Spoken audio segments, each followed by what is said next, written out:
बिस्मिल्लाहिर्रहमानिर्रहीम। इस वीडियो में हम power in a balanced three phase system पढ़ेंगे और प्राइमरीली इस केस में जहाँ पे पैरेलल में कनेक्टेड हों दो सेट ऑफ लोड्स। तो आइए सबसे पहले क्वेश्चन को समझते हैं। Two balance loads are connected to a 240 kilovolt RMS 60 hertz line.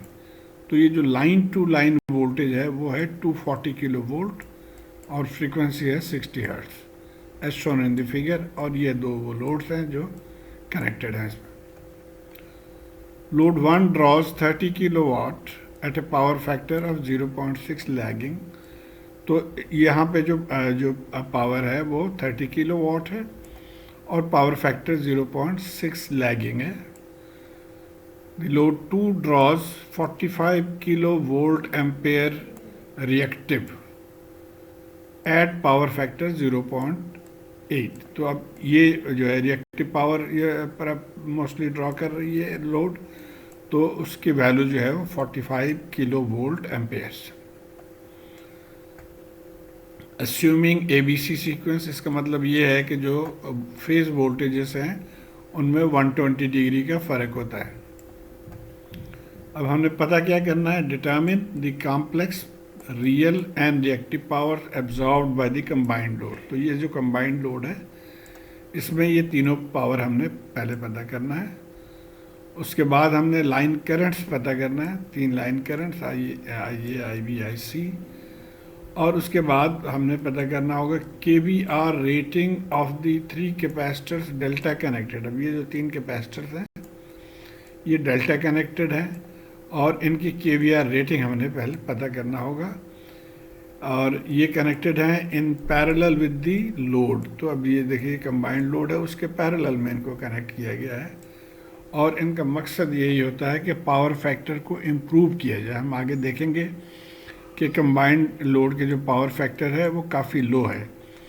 तो अगर पावर फैक्टर 0.8 से लो हो जाए तो जो सप्लाई कंपनीज हैं वो पेनल्टी डालती हैं आप इसके ऊपर, यूज़र के ऊपर, कंज्यूमर के ऊपर। और तो ये हो गया हमारा चौथा। और आखिर में हमने पता करना दी कैपेसिटेंस ऑफ ईच कैपेसिटर। तो इनके कैपेसिटेंस वैल्यू पता करना होगा इसमें से। तो सबसे पहले हमने फर्स्ट पार्ट को देखना है, यानी हमने जो तीनों पावर्स हैं, कॉम्प्लेक्स पावर, रियल पावर और reactive powers of the combined load, ये पता करना है। आइए देखते हैं कैसे हम प्रोसीड करेंगे। इसके लिए हमें ये पता है कि पावर फैक्टर जो है वो cos थीटा के बराबर होता है। तो फर्स्ट लोड के लिए ये देखिए, फर्स्ट लोड में पावर ये है और पावर फैक्टर यानी cos थीटा 1 0.6 है। तो यहाँ से हम थीटा की वैल्यू पहले निकालेंगे और इस डायग्राम को आप जहन में रखिए कि ये हमारा रियल पावर है, ये रिएक्टिव पावर है। रियल पावर जो है वो S टाइम, S जो है वो कॉम्प्लेक्स पावर है तो S टाइम्स cos थीटा होता है और रिएक्टिव पावर जो है वो S टाइम्स साइन थीटा। तो cos थीटा तो हमें पता है, हमने अब साइन थीटा पता करके हमने ये रिएक्टिव पोर्शन जो है वो भी पता करना है इसमें से। तो उसके लिए हमने cos theta is equal to 0.6 यहाँ से थीटा निकाल लिया और फिर साइन की वैल्यू हमने निकाल लिया, साइन थीटा इज 0.8। अब ये जैसे मैंने बताया कि जो रियल पावर है वो P is equal to S cos theta. S हमारा जो है वो कॉम्प्लेक्स पावर है या अपरेंट पावर है इस केस में। तो S is P1 over cos theta हो गया, 30 किलो वाट डिवाइडेड बाई 0.6। तो therefore the apparent power is 50 kVA। आपको ये भी याद होना चाहिए कि अपरेंट पावर को हम स्मॉल s से लिखते हैं और कॉम्प्लेक्स पावर को कैपिटल या थिक S से लिखते हैं। तो ये हम यहाँ से हमने S1 निकाल लिया। अब S1 हमें पता चल गया तो हम रिएक्टिव पावर जो कि S1 sine theta, S sine theta या S1 साइन थीटा, तो यहाँ से हमने S1 की वैल्यू यहाँ पे पुट कर दिया, साइन थीटा 1, यहाँ से 0.1 आया। तो रिएक्टिव पावर इसमें जो है वो 40 किलो वोल्ट एम्पेयर रिएक्टिव आ गया। और इन दोनों को ऐड करके अब हम कॉम्प्लेक्स पावर निकाल लेंगे। कॉम्प्लेक्स पावर का फॉर्मूला जो है वो देखिए, S is equal to P plus J Q, और S ये बोल्ड में है, थिक है। So S1 is P1 plus JQ1। अब हमें P1 भी पता है और हमें ये Q1 भी पता है, तो ये हमने यहाँ से S1 निकाल लिया। अब आ जाते हैं हम दूसरे के लिए। सिमिलरली वहाँ से भी हम कॉम्प्लेक्स पावर निकालेंगे और एग्जैक्टली सिमिलर टेक्निक हम फॉलो करेंगे भाई यहाँ से। अब ये गिवन है, वो जो सवाल में दिया हुआ है कि वो Q गिवन है, एक्चुअली P नहीं है, KVR में है, और ये थीटा एंगल दिया हुआ है कॉस थीटा, या power factor lagging is cos theta 2 हम यहाँ पे लिख रहे हैं। तो यहाँ से भी हमने थीटा निकाल लिया, और थीटा निकाल के यहाँ से हमने साइन निकाल लिया, साइन थीटा। और फिर एग्जैक्टली जैसे हमने पहले किया था हम Q निकाल लेंगे, अब Q2 से हम S निकालेंगे। सो Q2 is S2 sine theta, जैसे यहाँ पे देखिए। तो यहाँ से अब हम एपरेंट पावर S2 निकाल लेंगे, Q2 डिवाइडेड बाई ये, तो ये हमारा एपरेंट पावर आ गया। अब P2 is S2 cos theta, S2 यहाँ से आ गया, इसको हम लिख देंगे cos थीटा 2 इज 0.8, ये 36 यहाँ पे डालेंगे तो 0.8 आ गया, या यहाँ पे दिया हुआ है ऑलरेडी 0.8, तो ये हमारा P2 आ गया।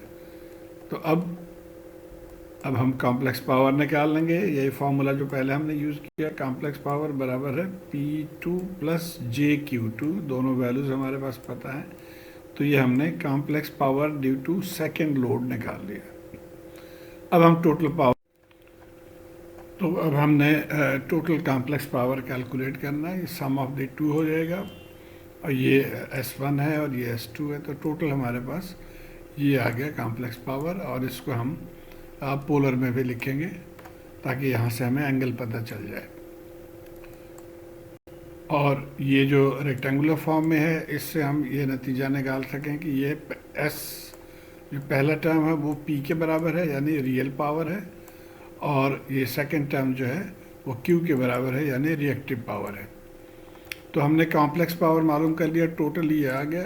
रियल पावर ये है P यानी 90, रिएक्टिव पावर 85, और उसके बाद हम जो पावर फैक्टर है वो यहाँ से निकालेंगे कॉस ऑफ थीटा करके। तो ये देखिए पावर फैक्टर हमने निकाल लिया, कॉस ऑफ 43 यानी 0.727, और रियल पावर 90 किलोवाट हो गया, और रिएक्टिव पावर 85 kVAR। ये चीज़ आप देखें, नोट करें कि हमने जो दो पावर फैक्टर थे सेपरेटली, वो एक 0.8 था, दूसरा 0.6, लेकिन अब कंबाइंड जो है पावर फैक्टर वो 0.727 आ गया। अब आ जाते हैं हम सेकंड पार्ट में। सेकंड पार्ट में लाइन करंट्स मालूम करने को कहा गया, यानी IA, IB और IC। आइए देखते हैं हम कैसे निकालेंगे हम इसको। ये फॉर्मूला आपने पढ़ा था कि जो apparent power in terms of line voltage और लाइन करंट्स, हम इस फार्मूले को हम यूज़ करते हैं, तो इसको ध्यान में रखना है। यहाँ से हम IL निकाल लेंगे S divided by √3VL। S हमने कैलकुलेट किया हुआ है, जो अपरेंट पावर है वो एंगल को छोड़ के ये यानी 123.8 जो है वो हमारा अपरेंट पावर हो जाएगा।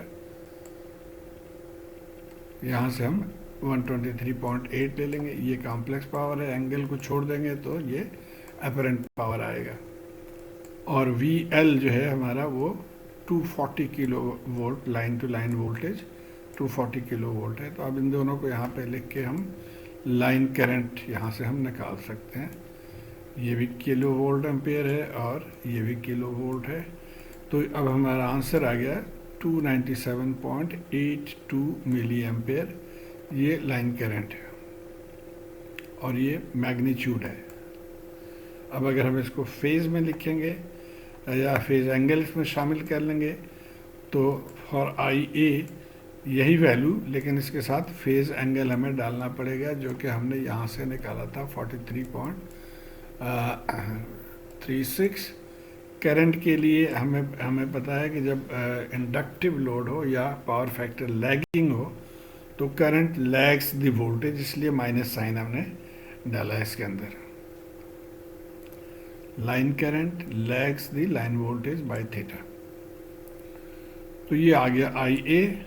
अब आई बी और आई सी हमें पता है कि फेज एंगल 120 का फ़र्क है इन दोनों में, तो आप इसके साथ -120 कर लें और इसके साथ या तो -270 कर लें या +180 कर लें। तो ये +180 करके आ गया है। तो ये तीन हमारे पास लाइन करंट्स आ गए। ये हो गया सेकंड पार्ट। अब अगले सवाल के लिए थोड़ा सा हमें कॉन्सेप्ट को समझना पड़ेगा, कैपेसिटर का काम क्या है और कैसे ये पावर फैक्टर इम्प्रूवमेंट कर रहा है ये। तो ये फ़र्ज़ करें कि जो इंडक्टिव लोड है वो उसके एंगल जो है वो 45 डिग्री है और इसकी वजह से पावर फैक्टर जो है वो 0.707 है। और अब अगर हम एक कैपेसिटर लगा देते हैं जिसकी वजह से ये एंगल कम होके कितना हो गया, 20 हो गया, यानी ये 45 से कम होके 20 ये कर देगा, इसको ये ऊपर की तरफ लेके जाएगा।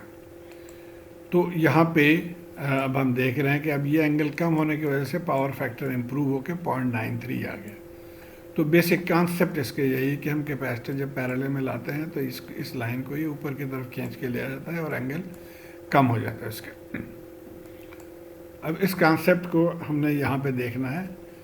हमने ये ट्रायंगल पहले भी पढ़ा हुआ है कि ये देखिए ये हमारा रियल एक्सिस है जहाँ पे P इज़ S1 cos θ1, अगर ये θ1 है, और उसके बाद ये जो रिएक्टिव एंगल है, रिएक्टिव पावर है, उसका हम लिखते हैं Q1 is S1 sin θ1 for a power factor S1, sorry for a apparent power S1। तो अब यहाँ से अब हमने actually in terms of tangent लिखना है इसको। तो अगर यहाँ से हम Q1 को P से डिवाइड कर दें तो क्या हो जाएगा, S1 कट गया, sine theta divided by cos theta हो जाएगा टेन थीटा। और अब हम Q1 को लिखेंगे इन terms of P tan theta. अब ये देखिए इसको यहाँ लेके चले गए तो ये P टेन थीटा हो, यानी ये जो रिएक्टिव पावर है इसको हमने इन terms of tangent of theta, ये एंगल θ1 है, इसके टेंजेंट के तौर पे हमने इसको लिख लिया। अब हम आ जाते हैं जब इम्प्रूव्ड हो जाए, यानी ये अब इसका एंगल कम होगा तो इसका मतलब है ये ऊपर से नीचे की तरफ आ रहा है, इसको अब हम नाम दे रहे हैं S2। और यहाँ से देखें this was the original Q1, ये कम होके यहाँ पे आ जाएगा और बेसिकली कम किस वजह से हो रहा है, कैपेसिटर की वजह से। तो इतना कम हो गया तो इसको हम कहेंगे QC, यानी reactive power of the capacitor जो इसने कम किया। और ये कम होने के बाद जो है net reactive power due to addition of capacitor. तो अब अगर नेट रिएक्टिव पावर बेसिकली क्या हुआ कि दिस माइनस दिस, तो ये जो दिस जिसको हम कह रहे हैं Q1, Q2 क्या होगा, अभी यहाँ से आप देखें Q1 माइनस QC। और अगर हम इन टर्म्स ऑफ P लिखें Q2 को तो Q2 होगा P टेंजेंट ऑफ θ2। अब ये देखें ये P हो गया, टेंजेंट ऑफ दिस एंगल, ये Q2 के लिए हम इस तरह से लिखेंगे। अब इस टेंजेंट को हम थीटा न्यू कह रहे हैं, यहाँ पे θ2 कह दिया हमने, लेकिन चूंकि ये सवाल आगे न्यू यूज़ कर रहा है टर्म्स, तो हम इसको थीटा न्यू कह रहे हैं। और जो पुराने वाला है उसको हम थीटा ओल्ड कह रहे हैं। तो Q1 ओल्ड ये आ गया और Q1 न्यू आ गया। तो अब QC कितना होगा, QC हो जाएगा P टेंजेंट ओल्ड, यानी ये tangent old minus tangent new, ये टेंजेंट न्यू, तो ये हमारा QC हो जाएगा।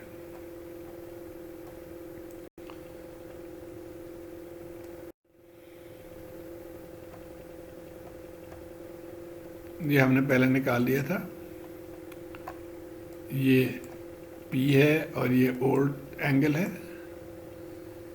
ये थीटा न्यू, अब हम यहाँ से हमें चाहिए 0.9 डिज़ायर्ड पावर फैक्टर, तो कोसाइन इन्वर्स ले लेंगे तो 25.84 हो गया थीटा न्यू।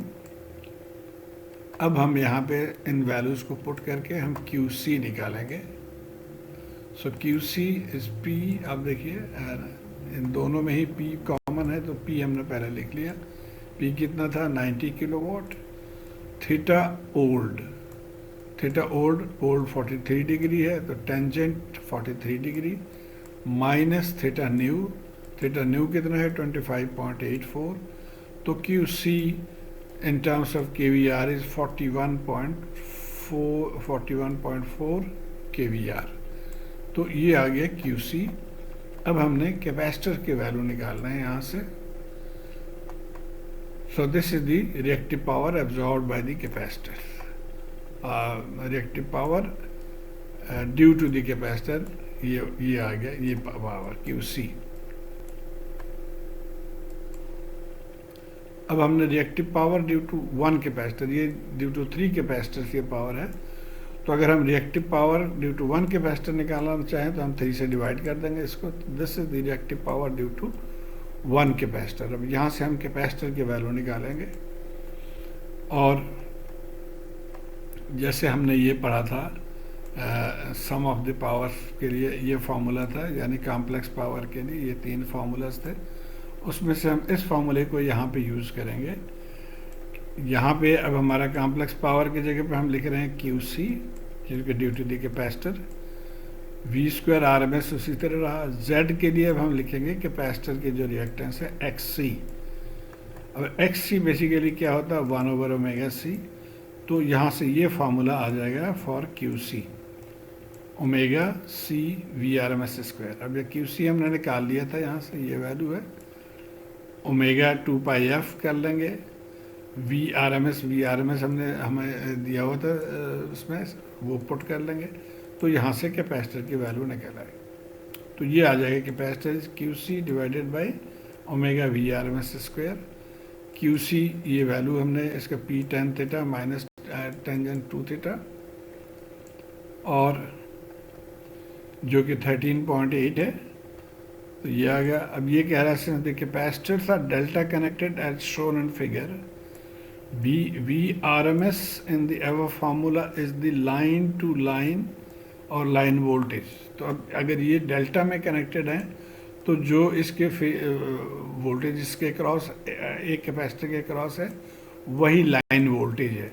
तो लाइन वोल्टेज हमने ये निकाला था 240 गिवन है, ये 240 kV, और ये 2 पाई और एंगल 60। तो जब इसको पूरे को सॉल्व करेंगे तो कैपेसिटर आ जाएगा 635.5 पिकोफैरेड। तो ये मुश्किल ज़रूर है, लेकिन आप अगर इसको लॉजिकली फॉलो करेंगे तो ये आप इजीली इसको समझ सकेंगे, और इसकी बहुत ज़्यादा प्रैक्टिकल एप्लीकेशन है। जब आप इंडस्ट्री में जाएंगे तो हो सकता है आपको ये प्रॉब्लम आ जाए कि जी हमें तो पेनल्टी पड़ रही, तो आप ये सिस्टम डिज़ाइन करें, तो आप इस तरीके से इसको डिज़ाइन कर सकते हैं। तो उम्मीद है आपको समझ आ गई होगी कैसे इस तरह के प्रॉब्लम को सॉल्व करते हैं। शुक्रिया।